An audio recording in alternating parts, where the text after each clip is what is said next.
আজ রাজ্যসভার উপনির্বাচনের জন্য মনোনয়নপত্র জমা দিলেন সুখেন্দু শেখর রায়, সুস্মিতা দেব এবং প্রকাশ সিং বাড়াই।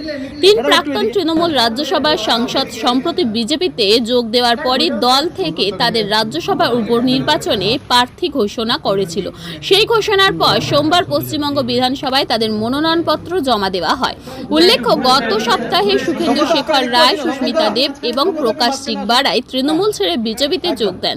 যোগদানের কয়েক ঘন্টার মধ্যেই বিজেপির কেন্দ্রীয় নেতৃত্ব তাদের রাজ্যসভার উপনির্বাচনের প্রার্থী হিসাবে ঘোষণা করে। এরপর নির্ধারিত প্রক্রিয়া মেনে আজ বিধানসভায় মনোনয়নপত্র জমা দিলেন তিন নেতা।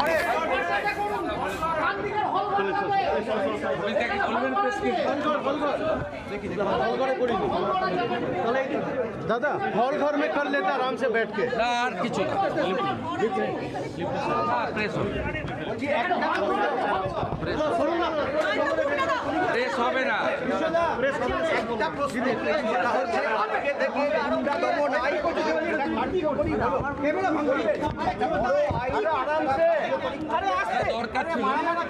প্রয়োজনের ডাক দরকার ছিল। 15 বছর গুন্ডাদের সরকার ছিল, তার আগে হারমাদের সরকার ছিল। 30 বছরের গভর্নমেন্ট হারমাদ আর 15 বছরের তৃণমূলী গুন্ডা, এদের জব্দ করার জন্য এই আইনের খুব প্রয়োজন ছিল।